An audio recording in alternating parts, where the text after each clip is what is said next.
नमस्कार दर्शकों, आप सभी देख रहे हैं दिशाएं और मैं करिश्मा सिंह आप सभी का स्वागत करती हूं।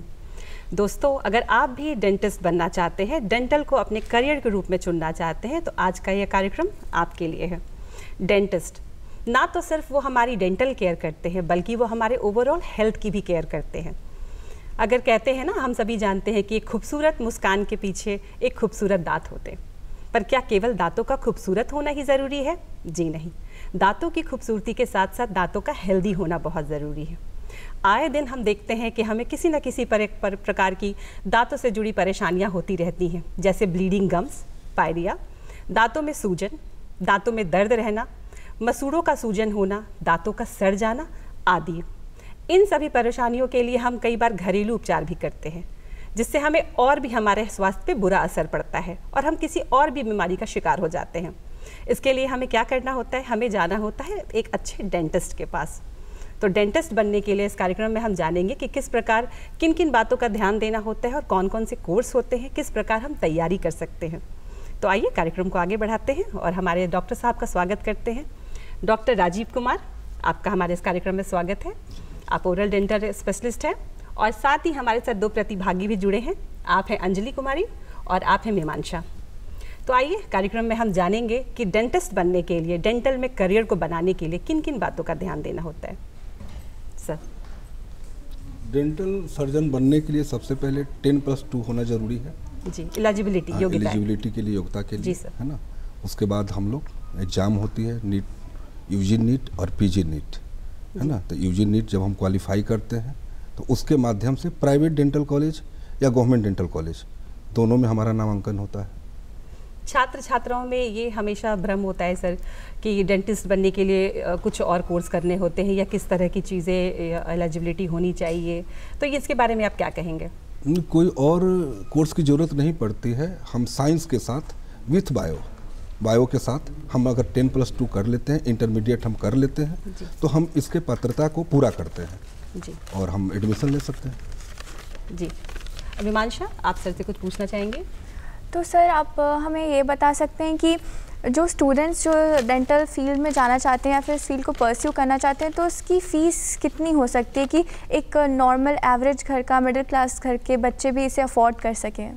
देखिए, जो गवर्नमेंट कॉलेज है उसका फ़ी काफ़ी कम होता है, काफ़ी कम। जैसे आजकल जो प्राइवेट स्कूल है उसका फ़ी ज़्यादा होता है। अगर गवर्नमेंट डेंटल कॉलेज आपको मिल जाता है तो आराम से मिडिल क्लास फैमिली का, लोअर मिडिल क्लास कोई भी एडमिशन ले सकता है वहाँ पर, ठीक है। कुछ बच्चों को स्कॉलरशिप वगैरह भी मिलता है, तो वहाँ पे कोई इशू नहीं है। लेकिन अगर आप प्राइवेट डेंटल कॉलेज में जाएंगे तो प्रतिवर्ष 2.5 लाख 3 लाख रुपया फ़ी लगता है मिनिमम, है ना। उसके बाद फिर हॉस्टल का चार्ज अलग से लगता है, हॉस्टल का, उसमें आपको एकोमोडेशन जो हुआ है उसका फ़ी अलग से लगेगा।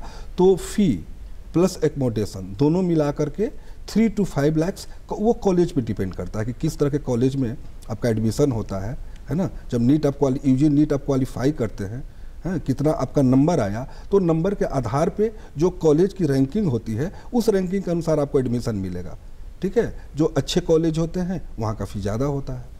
तो सर, जैसा आपने बताया कि नीट क्वालिफाई करते हैं, तो बहुत बार ऐसा देखा जाता है कि बच्चे नीट क्वालिफाई करके जिनके कम मार्क्स आते हैं उनको डेंटल दिया जाता है और वो लोग डेंटल को उतना प्रेफरेंस नहीं देते हैं। वो लोग सोचते हैं कि नेक्स्ट ईयर फिर से एग्ज़ाम देंगे नीट का और MBBS चूज़ करेंगे। तो डेंटल को इतना प्रेफरेंस क्यों नहीं दिया जाता है? एक्चुअली शुरू से ही हम जो विद्यार्थी लोग होते हैं, हम लोग का पहला ही जो सपना होता है वो एक MBBS डॉक्टर के रूप में होता है। ये हमारा सेकेंड चॉइस होता है। डेंटल सर्जन बनना या अदर जो स्ट्रीम से उसमें जाने का हमारा सेकंड थर्ड चॉइस होता है ना। उसमें क्या है ना कि मैक्सिमम स्टूडेंट्स जाना चाहते हैं, तो इस कारण वहाँ पर जो हमारा गवर्नमेंट जो है ना वो जो क्राइटेरिया अपनाई है, तो वहाँ का मार्क्स ज़्यादा होते हैं जी। तो ज़्यादा मार्क्स आएंगे तभी आपको MBBS में एडमिशन मिलेगा जी। डेंटल में है कि उससे थोड़ा सा 15-20 नंबर कम आएगा तो आपको डेंटल भी मिल जाएगा, चूज़ कर सकते हैं डेंटल। BDS की हम बात करें सर, तो BDS पे जैसे बैचलर ऑफ डेंटल सर्जन की सर्जरी की हम बात करें, तो इस पर कौन कौन से कोर्स होते हैं? देखिए, जो UG जो कोर्स हुआ BDS, bachelor of dental surgery, तो ये हम लोग का जो कोर्स हुआ, इस कोर्स करने के बाद फिर स्पेशलाइजेशन होता है। MBBS में क्या है कि MBBS आप जब करती हैं तब उसके बाद फिर उसमें स्पेशलाइजेशन आप जाती हैं जी। ऑर्थोपेडिक सर्जन बनना है ना, कार्डियक सर्जन बनना है, तो अलग अलग। डेंटल में क्या है कि आपका कितने प्रकार के सर्जन है सर इसमें? इसमें जैसे जो आप BDS किए, bachelor of dental surgery, bachelor का जब हम कोर्स कर लेते हैं तब इसके बाद फिर स्पेशलाइजेशन होता है ना। इसमें भी जिसके दांत टेढ़े मेढ़े होते हैं, बताना, जिसके दांत टेढ़े मेढ़े होते हैं उसका एक अलग डिपार्टमेंट होता है ना जी। दांत जी अब हाँ, जिसके दांत गंदे होते हैं है ना, उसका एक अलग डिपार्टमेंट होता है। तो हमारे डिपार्टमेंट में भी 9 डिपार्टमेंट होते हैं। BDS करने के बाद अगर आप PG करिएगा तो मास्टर डिग्री करते हैं तब जा करके है ना आपका स्पेशलाइजेशन होता है। जी डॉक्टर साहब, दर्शकों मैं आपको बता दूं कि आप भी डॉक्टर साहब से अगर कोई सवाल पूछना चाहते हैं तो आप हमें कॉल कर सकते हैं। हमारा टोल फ्री नंबर है 1800-3456-171। आप कॉल करिए और सवाल पूछिए। जी डॉक्टर साहब, अंजलि आप सर से कुछ पूछना चाहेंगे? Yes ma'am. सर आजकल इस डिपार्टमेंट में भी, एक डेंटल डिपार्टमेंट में बहुत सारा न्यू टेक्निक्स और एडवांसमेंट होते जा रहा है, तो आप उन सब से कैसे डील करते हैं और किस किस टाइप का न्यू टेक्नोलॉजी अभी डेंटल इंडस्ट्री में है? जैसे हर डेंटल में जितने भी हमारे इक्विपमेंट्स है, हमारा जो ट्रीटमेंट है वो टेक्नोलॉजी के आधार पर ही है और इक्विपमेंट्स बेस्ड है। तो जब हम लोग पढ़ाई कर रहे थे तो उस समय का इक्विपमेंट्स, ठीक है, उस समय का टेक्नोलॉजी और आज में काफ़ी अंतर हो गया है। जैसे एक्सरे ही मशीन, पहले जब हम लोग पढ़ाई कर रहे थे तो जो हमारा एक्सरे का मशीन होता था वो काफ़ी बड़ा होता था, ठीक है। आज पोर्टेबल है ना, यहाँ से उठा करके हम यहाँ रख देंगे, यहाँ से उठा करके यहाँ रख देंगे, काफ़ी छोटे में होते हैं। हम लोग जो पहले क्या होता था कि फिक्स दांत काफ़ी कम बनते थे, उसके बनाने के भी जो तरीका थे दूसरे तरह के मेथड थे। आज इतना ईजी हो गया है, या हम दांत बनाने के लिए जो इम्प्रेशन लेते हैं है ना, नाप लेते हैं, हम साधारण भाषा में बोलेंगे नाप लेंगे, तो अब हमारा टेक्नोलॉजी इतना डेवलप कर गया है कि सामने हम कैमरा रखेंगे और आपका मेजरमेंट हो जाएगा जी।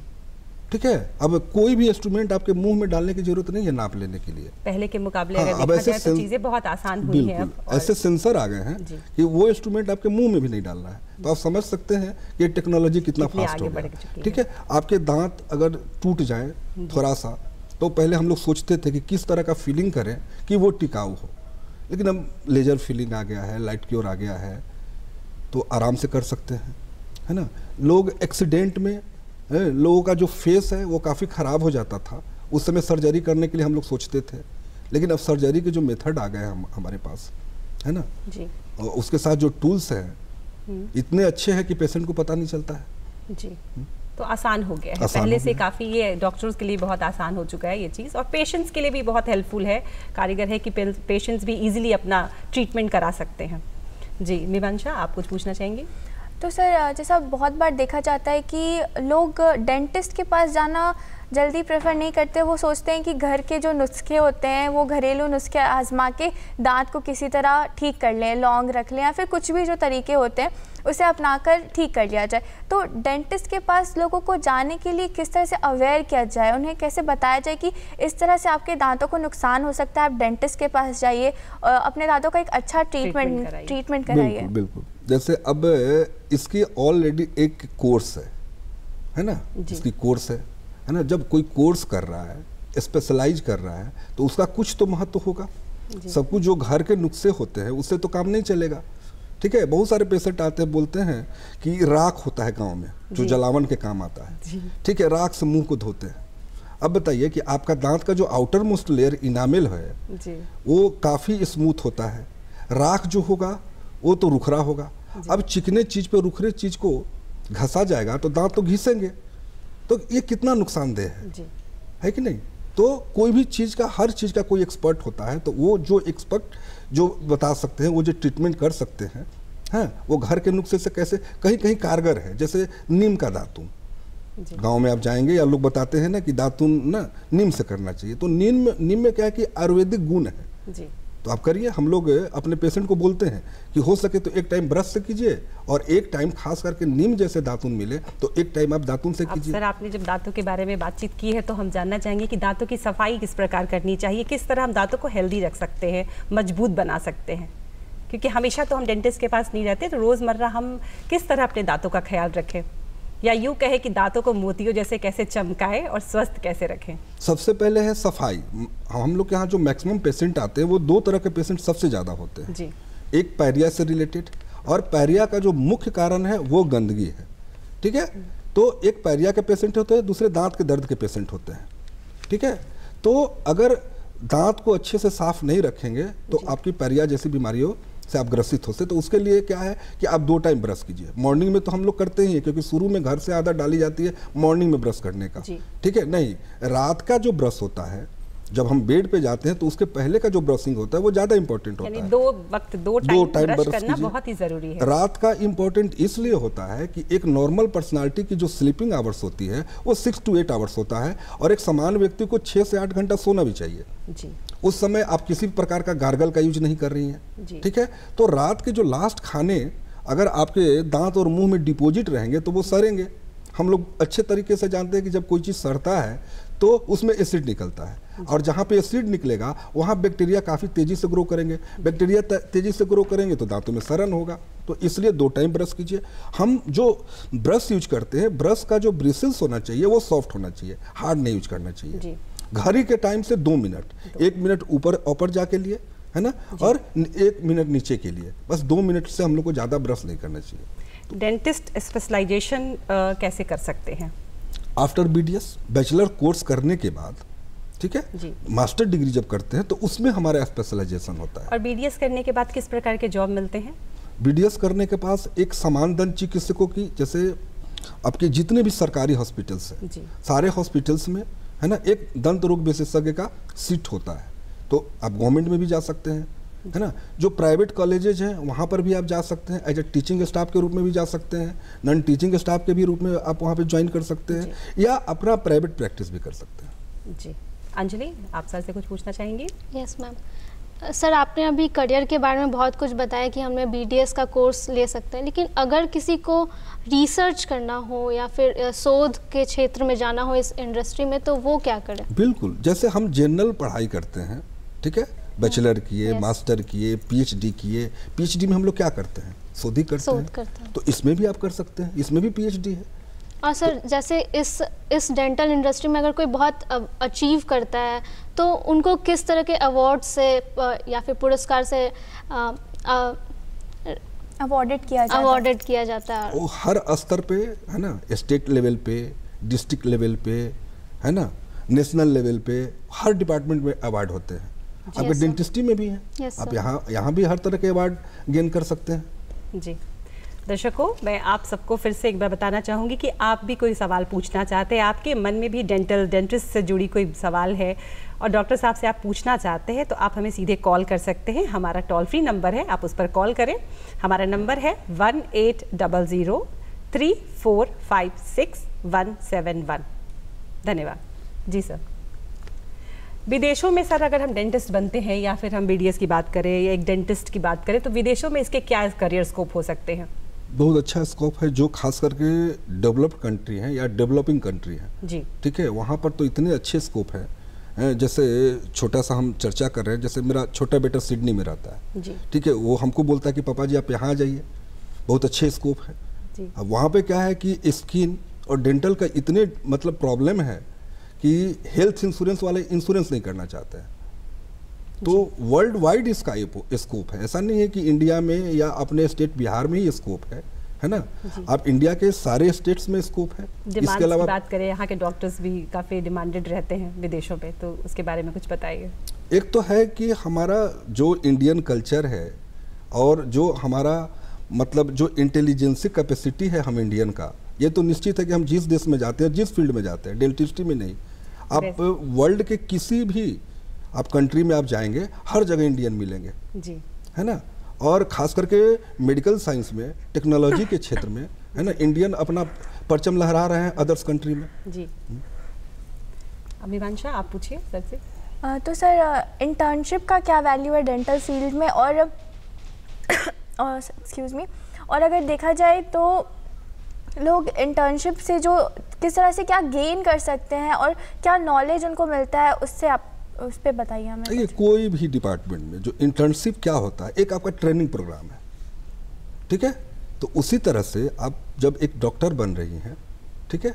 तो थ्योरी के साथ साथ जो हम ये 4 इयर्स का कोर्स होता है और 1 ईयर इंटर्नशिप होता है, टोटल मिला का 5 इयर्स का कोर्स होता है। तो 4 साल जो आप पढ़ाई किए तो फर्स्ट ईयर सेकेंड ईयर तो सिर्फ और सिर्फ थ्योरी पे काम चलता है। और ये इक्विवेलेंट टू जिस तरह से MBBS के बच्चे पढ़ते हैं जी। जो एनाटॉमी जिस राइटर का पढ़ते हैं, ठीक है, एग्जाम्पल फॉर BD चौरसिया, तो उसी तरह से डेंटल सर्जन भी मतलब वही बुक यूज करते हैं और उसी तरह की पढ़ाई होती है, ठीक है। सारा एनाटॉमी, फिजियोलॉजी, बायोकेमिस्ट्री एकदम रिलेटेड टू MBBS है। लेकिन एक एक सब्जेक्ट क्या होता है फर्स्ट ईयर से कि डेंटल का पढ़ना होता है, और जो फाइनल ईयर होते हैं उसमें जाकर के सारे के सारे जो पेपर्स होते हैं वो डेंटल से रिलेटेड होते हैं, क्योंकि वो मेरा स्पेशलाइजेशन पेपर होता है। तो सर जैसा बहुत बार देखा जाता है कि जो छोटी जगह होती है, लाइक जो छोटे गांव हो गए या प्रखंड जो होते हैं, उनमें फर्जी डॉक्टर भी बहुत बैठते हैं। तो उनसे जो इलाज कराते हैं लोग, उसके बाद इलाज कराने के बाद उनका इलाज अच्छे से नहीं हो पाता और फिर उन्हें जो प्रॉब्लम रहती है, तकलीफ रहती है, वो बढ़ती जाती है। और उसके बाद जो वो पेशेंट्स जब शहरों में आते हैं और जब आप लोग उन पेशेंट्स के साथ डील करते हैं तो आप लोग को क्या चैलेंजेस होते हैं? ये सबसे चैलेंजेस क्या होता है कि एक डॉक्टर, आप किसी भी विभाग के डॉक्टर हैं तो काफ़ी रेस्पेक्ट का पद होता है जी। और आदमी रेस्पेक्ट के चलते ही इस डिपार्टमेंट में भी आना चाहता है कि हमको एक सोसाइटी रेस्पेक्ट देगा, एक रिकॉग्निशन देगा, ठीक है। तो आप जब उस चेयर पे बैठते हैं तो बहुत ही विश्वास के नज़र से लोग देखता है, ठीक है। और हम पेशेंट कोई डॉक्टर के यहाँ जाते हैं तो उनसे ये भी नहीं पूछते हैं कि आपके पास कौन डिग्री है, आप फर्जी वाले हैं या ओरिजिनल वाले हैं, ठीक है। तो जो हमारा गांव का जो परिवेश है, जो पेशेंट जाते हैं उनको जानकारी नहीं होता है कि ये वो डॉक्टर साहब हैं, उनके लिए वो फर्जी और ओरिजिनल नहीं है जी। वो उनके साथ है, यानी फेथफुल है, फेथफुल है। उसके आगे हम लोग नहीं जानते, पेशेंट नहीं जानते हैं। हाँ, वो डॉक्टर क्या होते हैं कि कहीं कोई जो क्वालिफाइड डॉक्टर होते हैं उनके यहाँ वो कंपाउंडर होते हैं, कुछ होते हैं जी। तो वो कुछ ट्रेनिंग उनको मिल जाती है, उसके आधार पर वो गांव में जाकर के और अपना प्रैक्टिस शुरू कर देते हैं, क्लिनिक खोल देते हैं और प्रैक्टिस कर देते हैं, ठीक है। सर कई बार जो लोग होते हैं वो ब्रेसेस लगाने के लिए अपने दांतों में उसको, अभी इस क्वेश्चन का मेरा आंसर पूरा खत्म नहीं हुआ जी जी, ठीक है जी सर। तो जब वो आते हैं पेशेंट में, हम लोगों के पास जब आते हैं, ठीक है, मैं एक छोटा सा उदाहरण आपको बता रहा हूँ, शहर का नाम मैं नहीं लूंगा। एक पेशेंट आए और बोले कि सर जब आप मेरा दांत निकालिएगा तो पानी चढ़ाइएगा ना, ठीक है। मैं दंग रह गया भाई, एक साधारण सा दांत निकालना है, कोई बड़ा सर्जरी करके नहीं निकालना है, ठीक है। और हम कैसे सलाइन, इसमें कोई ज़रूरत नहीं है। तो नहीं सर, हम फलाने जगह पे दांत निकलवाए थे तो हमको पानी चढ़ाया गया था। अब बताइए कि वो पेशेंट के मन में विश्वास है, या तो वो अब हम पे अविश्वास करेगा या उन पे करेगा। तो ये जो चैलेंजेज होता है ना वो काफ़ी। दूसरा उदाहरण मिला कि जो रिमूवल दांत होते हैं, जो रिमूवल दांत होते हैं, जो लगाने निकालने वाले दांत होते हैं, उसको वो डॉक्टर क्या करते हैं कि थोड़ा सा मटेरियल डाल करके और दांत को फिक्स कर देते हैं, ठीक है। उसके चार्जेज कम होते हैं। जो ओरिजिनल में फिक्स दांत बनता है उसके चार्जेज ज़्यादा होता है, ठीक है। अब उनको हमको समझाने में कठिनाई होती है, तो ये चैलेंजेस सबसे प्रॉब्लम होती है। सर अब ये जैसे एज अ छात्र, अगर हम एक स्टूडेंट की बात करें तो हम शुरुआत कैसे करें डेंटिस्ट में, डेंटिस्ट बनना है या डेंटल में करियर की शुरुआत कैसे करें, कहाँ से और किन किन महत्वपूर्ण बातों की हमको ध्यान में रखें? सबसे जो हम पढ़ते हैं नर्सरी से, या अब तो प्ले स्कूल शुरू हो गया है, तो प्ले स्कूल से ले करके हम 10+2 तक तो हमको पढ़ना है जी, ठीक है। 10th क्लास से, है ना, 10th नहीं 8th से हाँ, हम कंसंट्रेट कर ले अपने आप को कि हमको किस फील्ड में जाना है, बिल्कुल उसके अनुसार आप पूरी तरह से पूरे डिवोशन के साथ अपना तैयारी करिए। अगर आपको MBBS, क्योंकि दोनों का कोर्स एक सिर्फ स्पेशलाइजेशन होता है इसका, ठीक है, नहीं तो लगभग एक समान होता है, सिर्फ थोड़ा सा नंबर कम आता है तो आपको इस फील्ड में जाना होता है, डेंटिस्ट्री के फील्ड में जाना होता है। तो जिस तरह से आप MBBS की तैयारी करते हैं उसी प्रकार से 10+2 विथ बायो जी, ठीक है। और उसके बाद अब नीट क्वालिफाई मस्ट है। जब तक आप नीट क्वालिफाई नहीं करिएगा तब तक आपको प्राइवेट कॉलेज में भी एडमिशन नहीं मिलेगा जी, एक क्राइटेरिया है जी। और प्राइवेट हो या गवर्नमेंट हो, आपको नीट कंप्लीट करना है। दर्शकों, आप सबको मैं फिर से बता देना चाहती हूँ कि हमारा यह कार्यक्रम फ़ोन इन लाइव है, तो आप हमें कॉल कर सकते हैं और डॉक्टर साहब से सीधे अपने सवाल पूछ सकते हैं अपने करियर से जुड़े हुए। हमारा टोल फ्री नंबर है 1800-3456-171। जी डॉक्टर साहब, और कार्यक्रम को आगे बढ़ाते हैं और हम जानना चाहेंगे कि छात्राओं के बीच में उनके साथ जब वो करते हैं, तैयारी करते हैं डेंटिस्ट बनने की या डेंटल फील्ड में जाने की, तो किन किन परेशानियों का सामना उनको करना पड़ता है? आप कैसे मार्गदर्शन करेंगे उनका? देखिए, सबसे पहले अपने आप को, है ना, एकदम प्रिपेयर कर लेना है। और कोई चीज़ असंभव नहीं है, कोई भी चीज़, किसी भी फील्ड में जाना है। अगर आप डेंटल सर्जन बनना चाहते हैं, क्योंकि इसमें भी बहुत अच्छे करियर है। कई बार ऐसे होते हैं सर, फीस और इन चीज़ों में भी कई बार बच्चे फंस जाते हैं और वो डिसाइड नहीं कर पाते क्या करना है, हताश हो जाते हैं। अब तो बहुत सारी चीज़ जो हमारा टेक्नोलॉजी है, गूगल्स वगैरह पे आप सर्च कीजिएगा तो बहुत कुछ, जो इंडिया में क्या वर्ल्ड वाइड भी जो कॉलेजेज हैं उसके बहुत सारे, है ना, सारा डिस्क्रिप्शन उसमें रहता है, आप आराम से उसको सर्च कर सकते हैं। अगर भारत की हम बात करें तो भारत में ऐसे कौन कौन से कॉलेजेस हैं जहां बच्चे तैयारी कर सकते हैं, कोर्स ले सकते हैं? जैसे अभी हम जब बिहार की बात करेंगे, ठीक है, तो बिहार में पहले एक डेंटल कॉलेज गवर्नमेंट में था, पटना डेंटल कॉलेज, PDCH, ठीक है। लेकिन अब इन साल ही, ठीक है, रहुई में भी खुल गया है और बड़ी डेंटल कॉलेजेस खुली है। तो अब बिहार में 2 गवर्नमेंट डेंटल कॉलेज हो गया, ठीक है। पटना में 2 प्राइवेट डेंटल कॉलेजेस हैं और 2 दरभंगा में है, ठीक है, अभी जो हमको जानकारी है। तो 4 आपका प्राइवेट हो गया, है ना, और 2 गवर्नमेंट हो गया, तो 6 कॉलेजेस तो यहाँ पर भी हैं।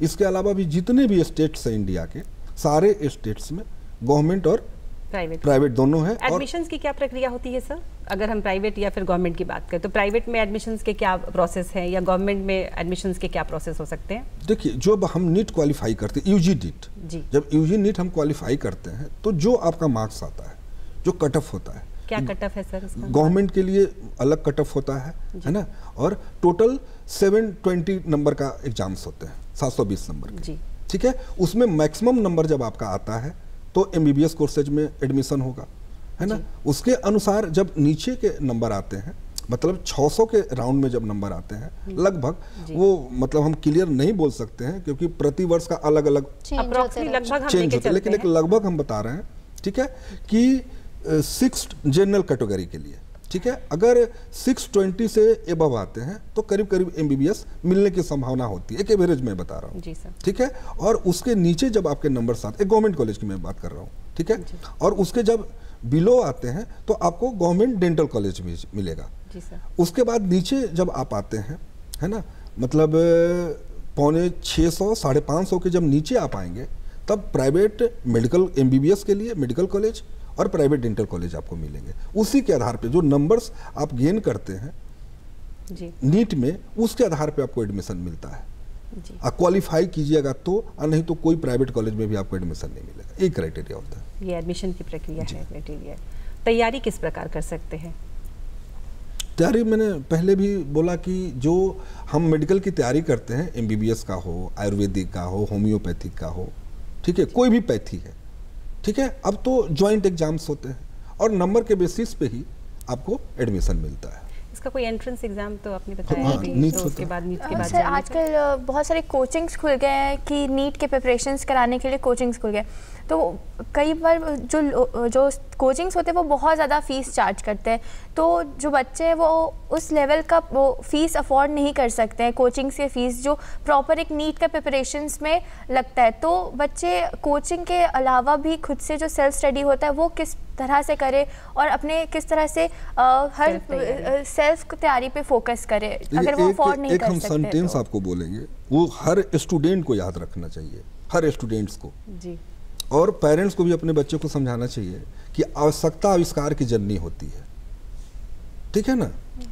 आज हम अंतरिक्ष में जा रहे हैं, अभी दक्षिणी ध्रुव पर भी हम लोग जा रहे हैं, चांद मामा के, ठीक है। तो जब तक आप आवश्यकता नहीं समझेंगे और जब आपके दिमाग में बात आ जाएगी कि हमको डॉक्टर बनना है, ठीक है, तो आप उसका आविष्कार करना शुरू कर देंगे। उसका एग्जाम्पल है कि जो फ्रेंड्स, अच्छे फ्रेंड्स हैं, अच्छे मित्र हैं, उनका एक हम ग्रुप बना करके है, डिस्कशन करके, साथ में पढ़ करके। मैं कितने बार काउंसलिंग में गया हूँ और मैं बहुत सारे बच्चे को देखा, मतलब उनका वेशभूषा से लगा कि पूरी तरह से ग्रामीण परिवेश से हैं। मैं उनसे जब डिटेल लेता हूँ काउंसलिंग के समय, ठीक है, जब एडमिशन के समय काउंसलिंग होती है, तो मैं जब उनका हिस्ट्री लेता हूँ तो बहुत सारे ऐसे बहुत बच्चे मिलते हैं जिन्होंने सेल्फ स्टडी किया है, ठीक है, और जो स्कूल के टीचर होते हैं, जो शिक्षक होते हैं, उन्हीं से सिर्फ मार्गदर्शन लिए हैं, और जो रिलेटिव्स में कोई डॉक्टर बन गए, है ना, उनको आधार मानते हैं, उनको आइडियल मानते हैं, और वो मान करके और स्टडी करते हैं और उनको सफलता मिलती है। फिर भी सर एक अप्रॉक्स अगर डिसाइड किया जाए कि इतने घंटे की पढ़ाई एक स्टूडेंट को करनी चाहिए एक अच्छे प्रिपरेशन नीट प्रिपरेशन के लिए, तो उन्हें कितने घंटे की पढ़ाई अगर मन से कंसंट्रेट करके ठीक है 6 से 8 घंटा अगर आप पढ़ते हैं, ठीक है, आप नीट क्वालिफाई कर लीजिएगा। मैं बता रहा हूँ, लेकिन मन से इधर उधर नहीं, फोन के साथ तो नहीं हो पाएगा।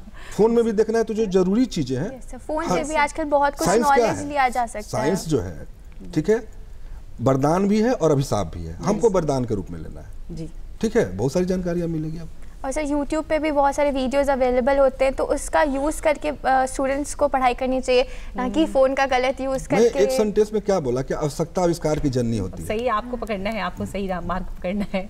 अंजलि, आप सर से कुछ पूछना चाहती हैं? यस सर, जैसे कि अभी बात हुआ सर कि कंफ्यूजन बहुत रहता है कि यही कोर्स लेना है, कैसे करना है, तो सर आप अपना बताइए सर, आपके टाइम पे आपको कोई कंफ्यूजन था या फिर आपका एक्सपीरियंस कैसा रहा इस डेंटल? देखिए, एक छोटा सा हम हिस्ट्री बस ऐड करेंगे, छोटा सा, यस सर, ठीक है, अपने लाइफ से जुड़े हुए। हम 5-6 में थे, ठीक है, तो मेरे बाबूजी बोले कि तुमको नेत्रहाट की तैयारी करनी है, ठीक है, मैं तैयारी कर रहा था।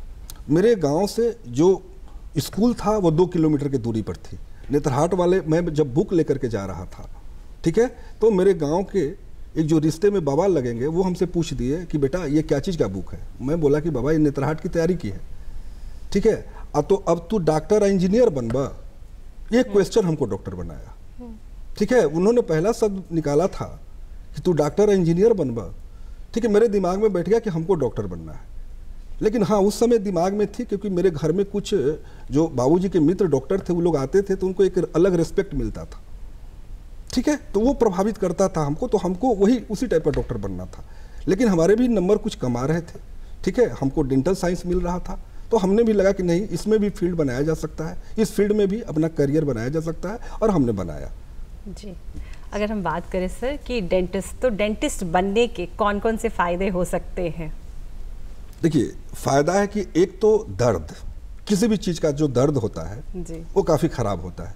आप मेरे पास दर्द में आते हैं, रोते हुए आते हैं, और हम आपको एक खूबसूरत मुस्कान के साथ भेजते हैं जी, तो ये बहुत अच्छी बात है कि सोसाइटी में ये हम कितना बड़ा चीज़ दे रहे हैं। बिल्कुल, ये मैंने पहले भी कहा कि आपने उनके डेंटल हेल्थ के साथ साथ उनकी पूरी एक पेशेंट की ओवरऑल हेल्थ की केयर करना, उसको एक हेल्दी मुस्कान देना, ये एक डेंटिस्ट का कई आशीर्वाद ही कह सकते हैं हम। मैं संक्षिप्त में बताऊंगा कि जो हमारा दांत और मुंह है जी, दांत और मुंह है, वो 3 चीज़ के लिए काफ़ी इंपॉर्टेंट होता है जी, ये हर कोई को जानना चाहिए। ईटिंग, स्पीकिंग एंड स्माइलिंग जी, ठीक है, कि हम किसी भी तरह का खाद्य पदार्थ, जैसे हम लोग के मुंह में 4 प्रकार के दांत होते हैं, बहुत लोग नहीं जानते हैं जी। लोग सोचता है कि 32 दांत है, एक टूट भी जाएगा तो क्या होगा, नहीं, हर दांत का अलग अलग इंपॉर्टेंट है, पहले उसके इंपॉर्टेंस को जानना होगा। जैसे अगर हम आपको किसी को भी फ्रूट्स देते हैं, फ्रूट्स लोग कहाँ से खाता है? आगे से खाता है, पीछे से नहीं खाता है, बाइटिंग टीथ होता है आगे का, तो अगर बाइटिंग टीथ नहीं रहेगा तो आपको बाइट करने में प्रॉब्लम होगा, स्पीकिंग में भी प्रॉब्लम है। स्पीकिंग पे हम ईटिंग की बात कर रहे हैं कि हर चीज के लिए जी कैसे कैसे ईटिंग में जैसे फ्रूट्स खाना है तो आगे से खाएंगे, ईख जब भी खाया जाता है तो साइड से खाया जाता है, कैनाइन से खाया जाता है, तो उसका अलग इंपॉर्टेंस है। फिर जो हम फ्रूट्स का है उसको क्रश करने का काम प्रीमोलर करता है जी। भूंजा खाना होता है तो ग्राइंडिंग का काम पीछे से करता है। तो जो हर खाद्य पदार्थ है ना, उसके लिए अलग अलग दांत है। की अगर हम बात करें, खाने का काम हम दांतों से करते हैं, हमारी मुस्कान हमारे दांतों से दिखती है, और हम दांतों से हम अपने आप को एक बहुत ही अच्छा ओवरऑल एक अच्छा खूबसूरती देते हैं। डॉक्टर साहब ने बहुत सारी महत्वपूर्ण जानकारियां हमें दी हैं दांतों को स्वस्थ रखने के लिए, साथ साथ उन्होंने हमें बताया कि डेंटल में अपने करियर को हम कैसे बना सकते हैं, किस प्रकार के कोर्स और किन किन बातों का ध्यान देना होता है। छात्र छात्राओं का आपने मार्गदर्शन किया है डॉक्टर साहब, आपका धन्यवाद। और दर्शकों, आप सभी का भी धन्यवाद। आज इस कार्यक्रम में बस इतना ही। अगले कार्यक्रम में हम किसी और विषय के साथ उपस्थित होंगे। धन्यवाद।